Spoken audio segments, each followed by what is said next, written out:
Wala akong sandok pang steel. Kaya makali pa rin ito. Kita mo yung kutsara niyo. Yan, tita. Buto eh, lagyan dyan ng rice oh. Kay babaw. Yan, para makuha tayo. Totoo. Yan lang. Kain. Kumain na kayo. Sama na tanghalian niya na. Sour chicken to.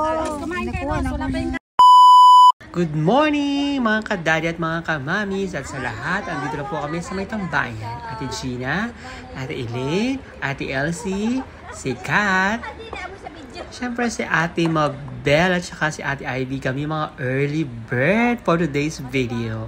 Pupunta po kami sa Mamsar Beach. Mag-swimming kami. Tapos syempre, sumba-sumba level up. Maya-maya lang, nakasakay na kami sa car lift. Medyo madilim kasi nga umaga pa. Daling araw. Ay, ate! Yan, bulong-bulungan din pag may time. Si Ate Eugene, nasa harapan. Di ba?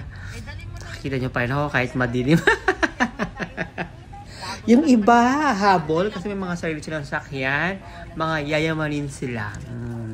See? At maya-maya lang, mga 30 minutes, andito na kami. Kanya-kanyang bit-bit, syempre. At Mabel, hila-hila niya aking trolley. O, diba? Ah, excited na ang lahat. Ay, kuya. Gusto ko na magbabad. I'm sure malamig ang tubig. At syempre, hindi pwedeng wala akong bit-bit. Ako yung may bit-bit na water. Water is life. Diba? Medyo madilim pa. May mga tao na din dito, hindi ba yata nag-overnight na dito para matulog, diba? Overnight maligo.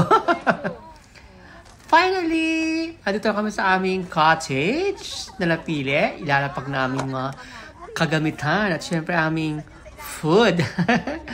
After sumba kain, before sumba kain. Patlak ang aming usapan, so kanya-kanyang dala. Medyo kumikidlat pa.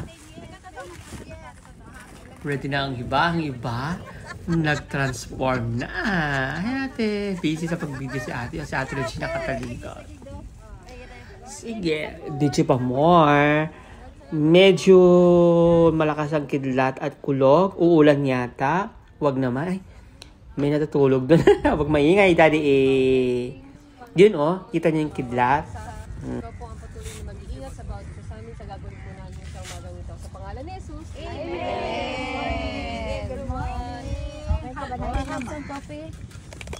Wala akong sandok pang steel. Kaya makali pa rin ito. Kita mo yung kutsara niyo. Yan, tita. Buto eh, lagyan dyan ng rice oh. Kay babaw. Yan, para makuha tayo. Totoo. Yan lang. Kain. Kumain na kayo. Sama na tanghalian niya na. Sour chicken to. Kumain kayo. Wala pa yung kanin. O, diba? Ang sarap ng kain ng mga kasama ko. Dahil medyo malamig ang panahon kasi umaga pa. Tamang-tama ang pasopas ni Ate Ivy. Ganda-ganda talaga ng view pag umaga. Nakakagana. May natutulog pa din. Medyo kumukulog pa dyan. Tapos kumikidlat. Tara mga kadadad, mga kamamis at sa lahat. Samahan niyo akong maglakad. Check natin yung water kung kaya nating maligo mamaya. At ito yung mga kasama ko.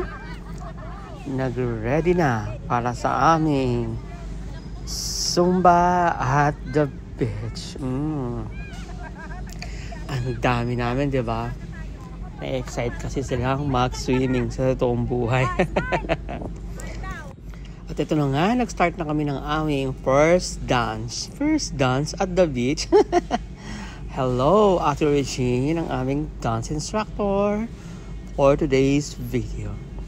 Hindi ko naisa-isa ng mga pangalan ng aking mga kagrupo. Soon, magpapakilala sila. Ang galing na aming dance instructor. Sana, matuto din ako kagaya niya. But anyway, kakausapin ko siya para maturuan niya. O, diba? Sige, ikemot pa to the max. Tinanggal ko ang tugtog kasi nakopya. Kagaling min tumerak niya, alam eh. At yung panay ang gulot kasi ako ba masyadong biyasa. wala lang ako ng tawa. Yan. Sige. Si Kat ang nasa bungad, si Miss Ivy, tsaka si Miss Felma. Okay. Sige. Yan. Ilang beses na namin sinayaw yan actually. Pagdating doon sa step na yun, nahihirapan kami lahat. Nakakatuwa.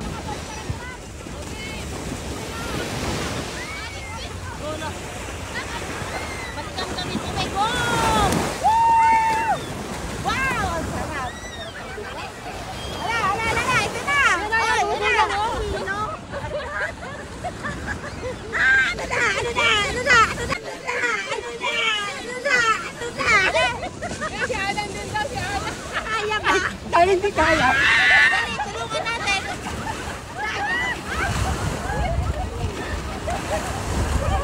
Dapat ang kay tubig!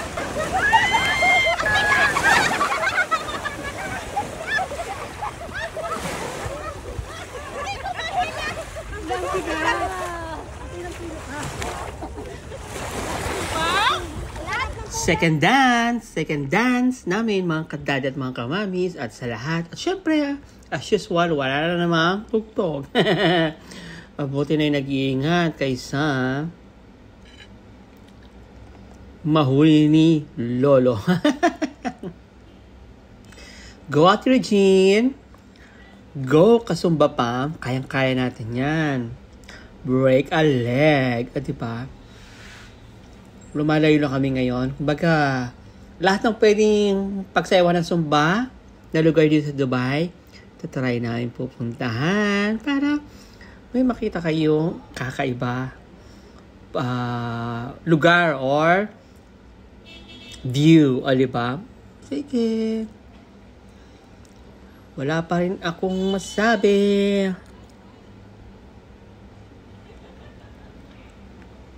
Nasaan ba ako dyan?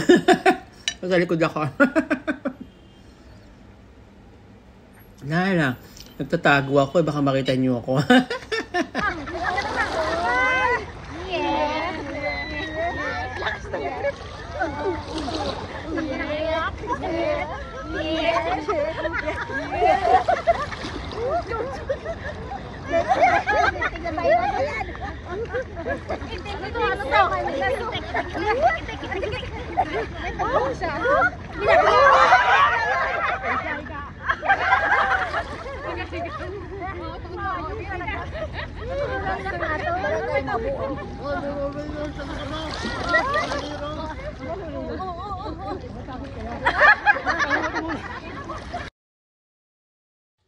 Mga kadad at mga kamamis at sa lahat, uwihan time na.